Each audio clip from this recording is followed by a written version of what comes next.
there, everybody, and welcome to Happiness Isn't Brain Surgery with Doc Snipes, practical tools to improve your mood and quality of life.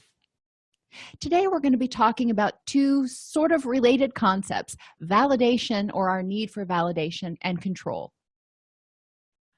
So let's start with validation. What is this? Validation is when we get the message that we're okay. We need validation to feel good about ourselves, but we don't necessarily need validation from every person. And that's one of the places that a lot of us make mistakes, is that we want to be loved and approved of by everybody all the time. Well, get over it. It ain't going to happen. You're not even going to approve of yourself all the time. But one of the steps or one of the things that you can do in order to ensure that you're getting the validation that you need is to make sure that you self-validate. You look at yourself and you say, I'm okay. I'm a good person. I make mistakes. I'm not perfect, but I'm a good person. And also surround yourself with significant others who validate you. They may not say it. And remember, when we talk about love languages, sometimes people communicate their validation and caring, not necessarily by words, but by acts of service or by giving gifts or spending quality time with you. If they want to spend time with you, that's validating. It means they enjoy being around you. So we do need to be a little bit more open to the concept of validation. We also need to know how we prefer to experience validation, because even though people are not necessarily by their nature going to communicate that way, we can nudge them in that direction. We can let them know how we experience love, what our love languages are, and that will help them be able to more effectively validate us. So for me, for example, one of my top love languages is acts of service. So when people do nice things, when I come home and they've done an extra good job cleaning the house, I'm just like, oh my gosh, thank you so much. That is very validating to me. It validates that they respect me and they care about me as a person. I'm not big on gifts. That's not one of those things. So you need to know how you experience validation and be able to communicate that to others so they can communicate to you in your love language. Otherwise, if you're speaking two different languages, you're probably going to have an impasse. We also need to look at from whom we need validation and why. And this is a big question.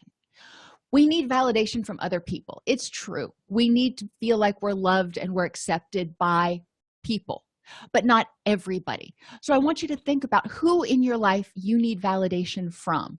Is it your kids? Is it your significant other? Is it your parents? Who is it and why? What would happen, just hypothetically, what would happen if one of those people that you, quote, need validation from didn't give it to you? Does it make you less of a person? Does it make you less okay as a person? Sometimes, I'll take parents, for example. Sometimes parents aren't going to agree with the decisions their kids make, and they're not going to validate those decisions. But we want to separate, number one, we want to separate them not validating decisions from not validating us. If I make a decision that my parents didn't agree with, or when I did, they were very clear they didn't agree with that decision, but they loved me and they supported me anyway, which was validating. They, may not agree with the choice I was making. They may think it was downright a mistake, but they loved me and supported me anyway. So you want to separate validation of actions from validation of person, for one. And number two, remember that not everybody is going to be able to, for one reason or another, validate you all the time. So you need to be able to validate yourself. If they don't agree with it, or if they're not providing the attention and quality time and validation that you need, all right, where can you get it from? So don't put all your eggs in one basket. Rely on other people. Know that you've got other friends that are there to support you, even if one friend is kind of flaking out right now. Do we need validation from our higher power? And if you're a spiritual person, you may want to believe that your higher power approves of you. So again, that's a relationship that nobody else is taking part in. So you need to be able to have a good communication with that higher power, or a feeling in your head, heart, and gut that says, I am doing right by my higher power and I'm making my higher power proud of me, if that is a validation that you need. And we do need validation from ourselves. In order to get love, respect, validation from other people, we have to be able to love, respect, and validate ourselves. So you need to look in the mirror and go, I'm a good person. Practice that. When you start criticizing yourself, and a lot of us get caught up with these self-deprecating comments about, I'm stupid, I'm not good at that, I'm whatever. Knock that off. That's, maybe you made a mistake. That's okay, but you're still a good person. And be able to appreciate yourself for who you are. Then you're not going to need other people to always validate you, because if they're not able to do it because they're caught up with their own stuff, or they just are mad at you for some reason or whatever, that's okay. That's their right. You don't have to have them to tell you that it's okay that you breathe the air. You need to be able to validate yourself. So what does validation look like? We keep talking about this word, but what is it? You can have your feelings validated. And for a lot of us who are feelers, if you go to the Myers-Briggs, we need to have, when we feel upset or something, we need to have our feelings validated. We need to have somebody say, I can see that you're really angry, or I can see that you're really scared. They may not agree. They don't have to feel the same. But if they're identifying how we feel and they're going, I got you, I'm sensing that you feel this way, that can be enough. Now, do they have to agree with our feelings? If we say yes, then we're going to set ourselves up for a world of hurt, because we can't control how other people feel. We need to accept that we feel how we feel based on our experiences. My experiences are very different than my friends' experiences. So where something might stress me out, it may not stress her out. And there are some things that stress her out that don't bother me a bit. And, I understand. For example, she is terrified of paper wasps.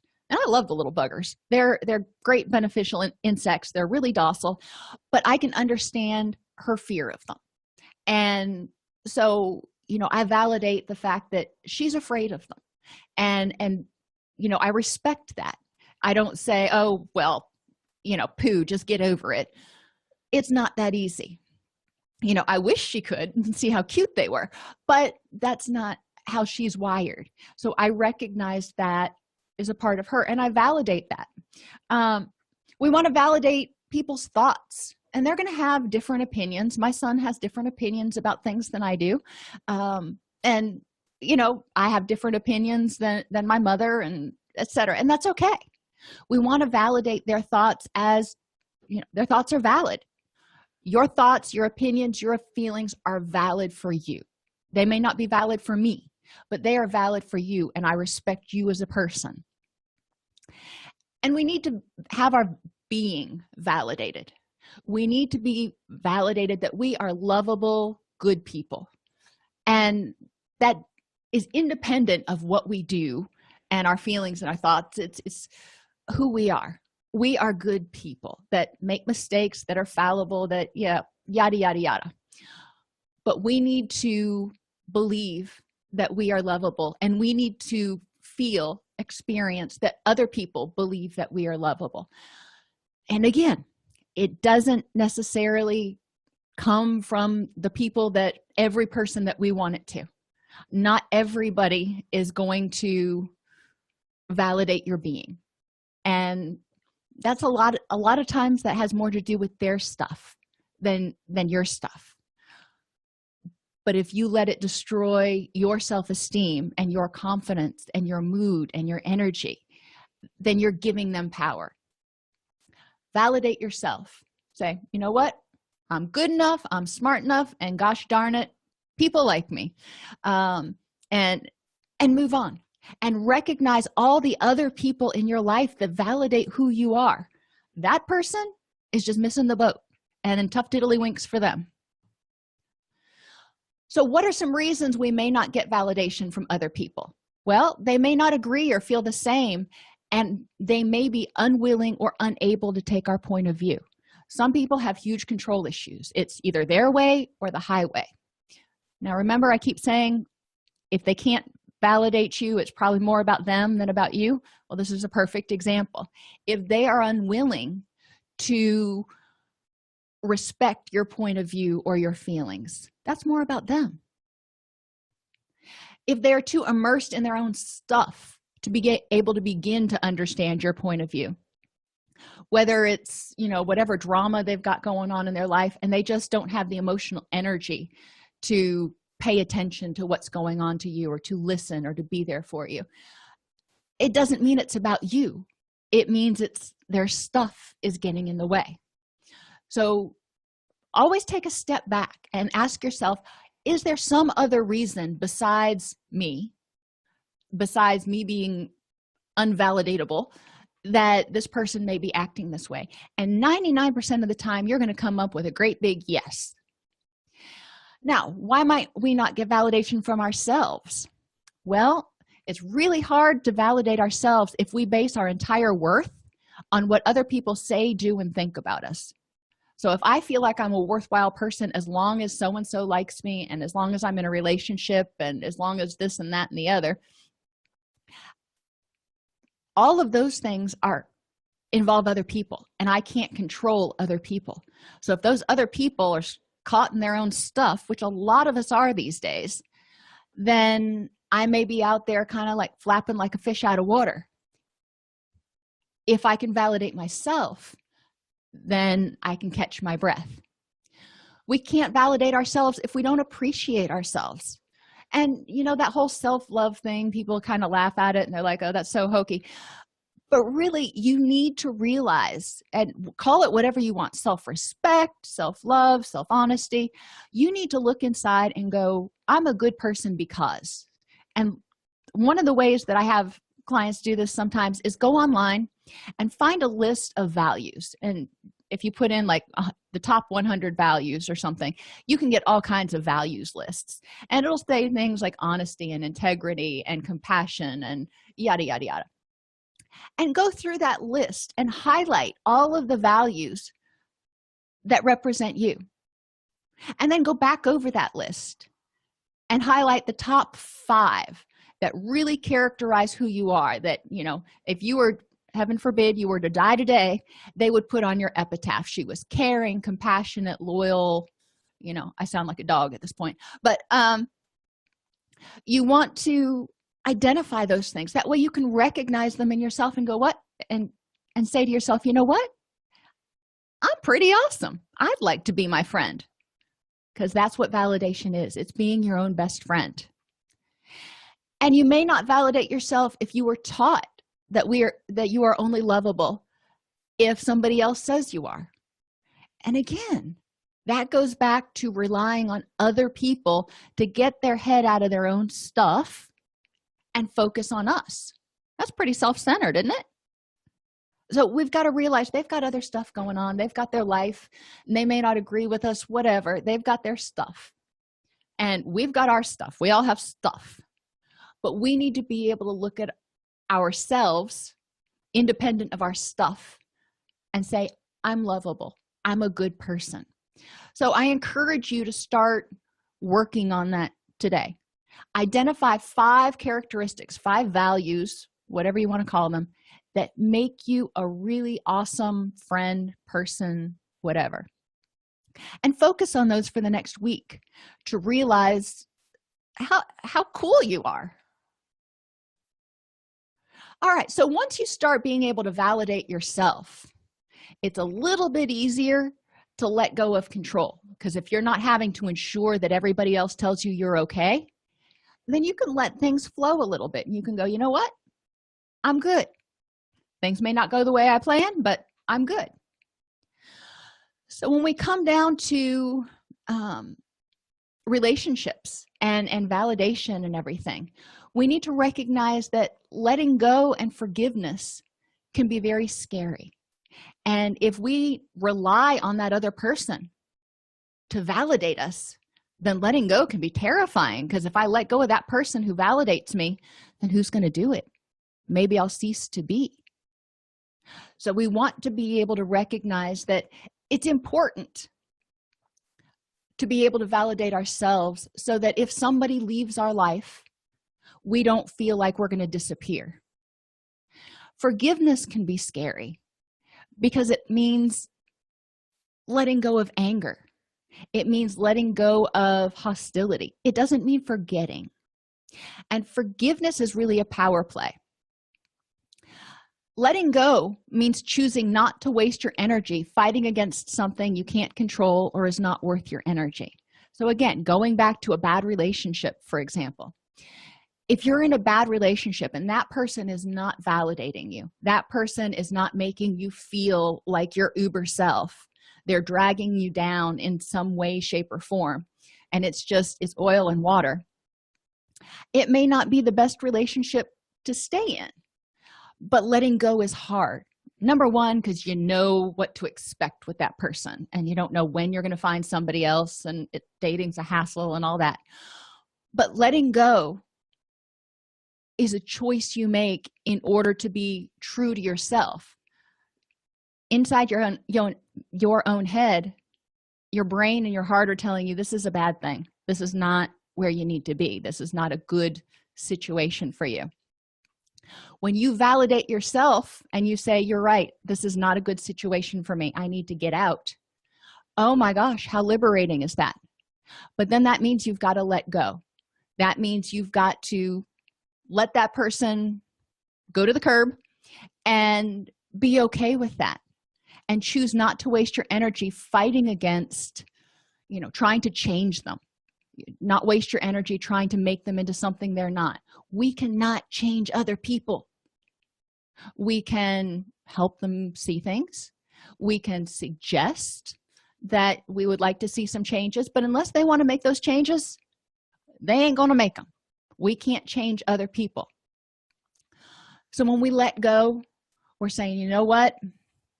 I'm done. I tried as hard as I can, and it's time for me to move on, because if I validate my own thoughts and my own feelings, I know that the right move for me is to move on.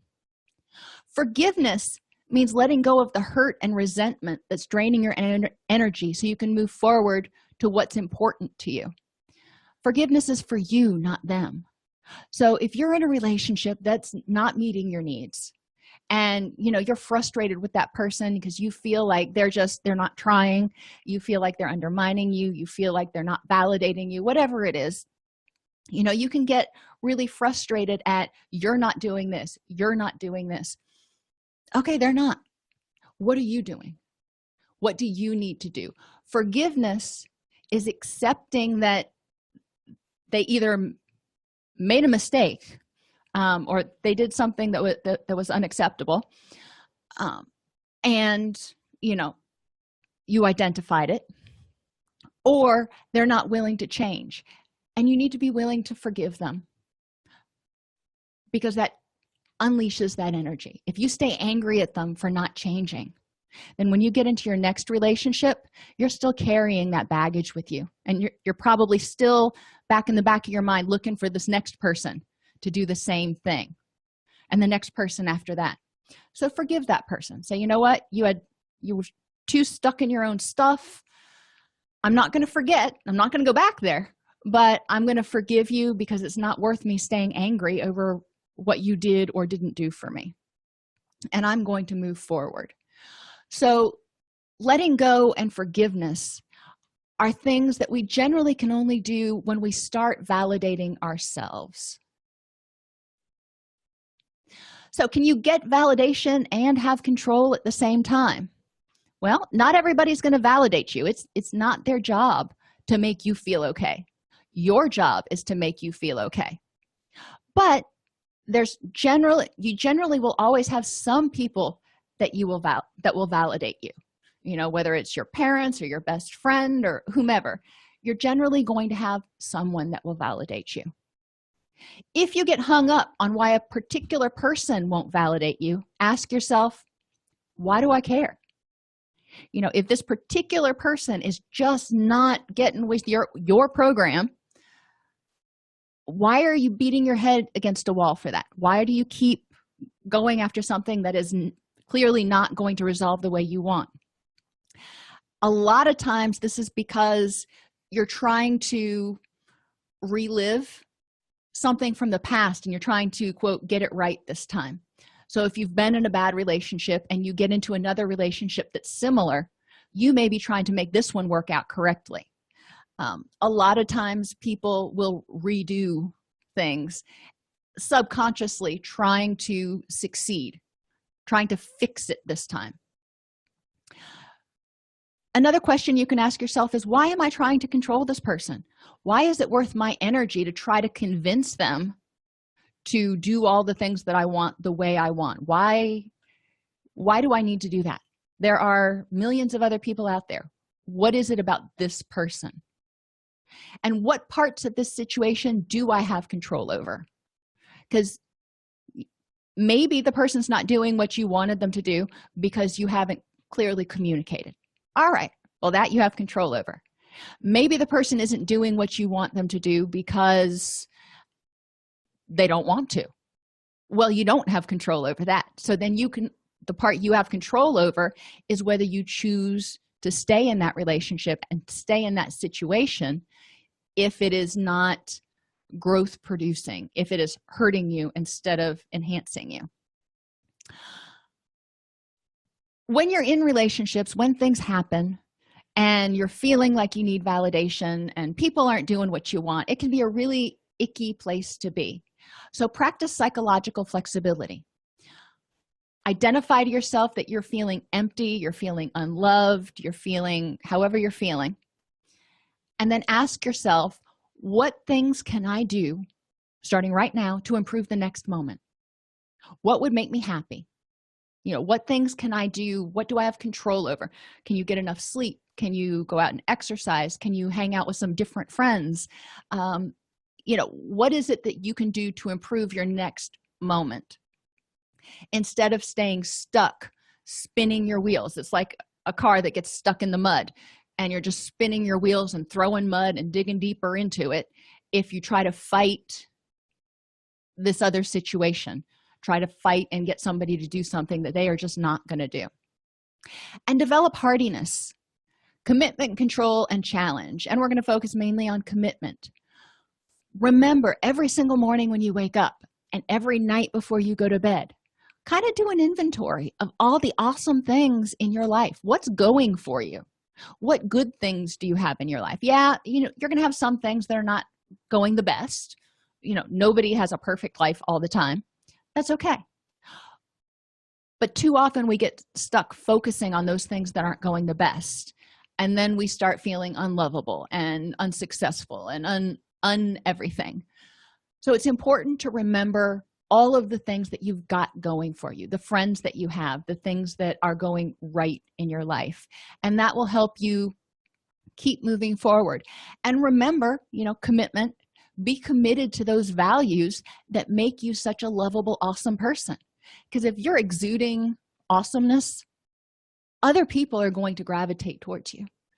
If you are kind and compassionate and caring and intelligent and, whatever the things are that make you who you are, other people who value those qualities are going to gravitate towards you.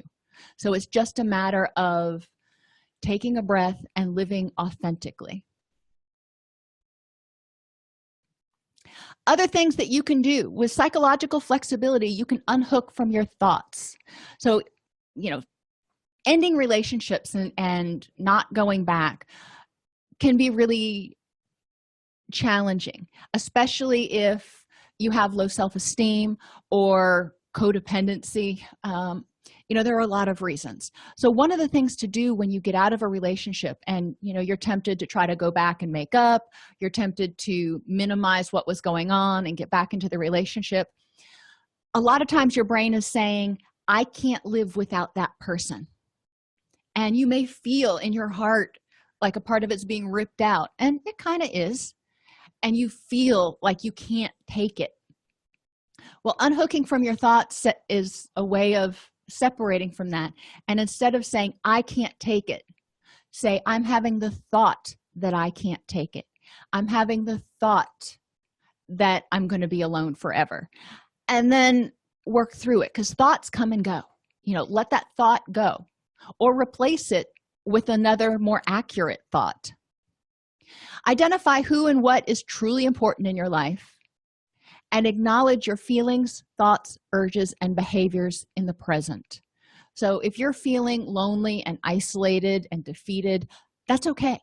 Acknowledge it. Instead of fighting with it or ignoring it, acknowledge it, and then say, what can I do to improve the next moment? You can make 2 lists. The first list is things that I do or think that help me move toward the important things in my life, and review this list every day, because these are things that you want to do to keep moving forward. And the other list is things that I do or think that keep me stuck, drain my forward energy, or move me away from what is important. And dwelling on things, chasing after old loves, there's a lot of things we do that waste our energy that could be used to move towards our goals. So you have those 2 lists. Review the positive list every day. That'll help you remember what you need to do to keep moving toward the important things, like take care of your health. If you want to be there for your kids because they're important, well, one of those ways to do that is to take care of your health so you're live a long life. And finally, make a choice. Remember that when you feel a certain way, you have control over how to use your energy. So you can either spend the energy running after that person, pleading with them to change and to take you back and to do all these things, and probably not get anywhere and be back in the same place in a month.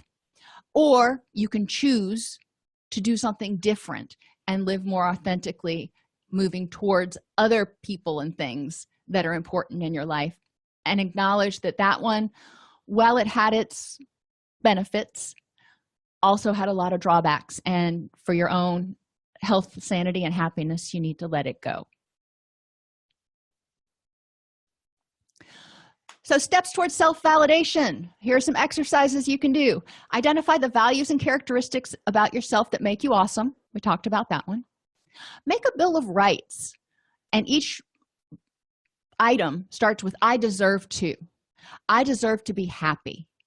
I deserve to take a break. I deserve to whatever. Keep that bill of rights going. Try to make 20 items. That's going to make you really think. By the time you get past 10, you really start having to think about, what exactly do I deserve? And if you can't think of all of them, think about your kids, for example, and think about, what do they deserve? What do your kids deserve? They deserve to be happy. They deserve to be healthy. They deserve to not be scared. What else?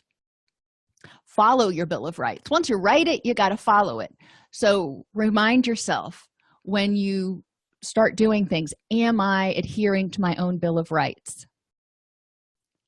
Identify the people in your past from whom you craved validation and never got it, and explore why that may have been more about them than about you. So if you wanted validation from one of your parents and you just could never seem to please that parent, okay, now that you're older and wiser and everything else, let's look back and see if that was more about them and their frustrations or their stuff than it was about you.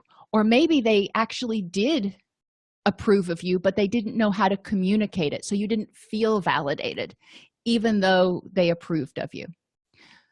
Identify why you crave validation. Do you want to know that you're important?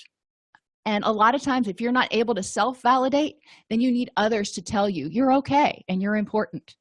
If you can validate yourself, then you don't crave validation from others. Make a list of people you know who fit the label that, like the person that you want to be. Who is it that is important, relevant, and lovable in your life? And identify how you're like those people. So if you have a hard time identifying what's awesome about you, look around at your friends and the people that you value and identify what's awesome about them, and then go, do I have that quality? And a lot of times you're going to find that, yeah, you do have that quality or something similar. So we've gone over, kind of a broad spectrum, and we're talking a lot about validation because the need for validation from other people is one of the reasons that many people stay in unhealthy relationships. So we talked about why we may need validation, how we can get validation, how we can validate ourselves, and then we talked a little bit about letting go of control and admitting that sometimes somebody else just can't or won't validate us, but a lot of times that's because of their stuff, and we can't fix that. They have to be willing to fix that. So we've got to be able to let go of control, forgive them for not being willing to play by our playbook, and move on. And then we ended with exploring some psychological flexibility activities that we can do in order to learn about and keep present in our mind how awesome we are and why we deserve love and respect. If you like this podcast, please subscribe on your favorite podcast app, join our Facebook group at docsnipes.com/Facebook, or join our community and access additional resources at docsnipes.com.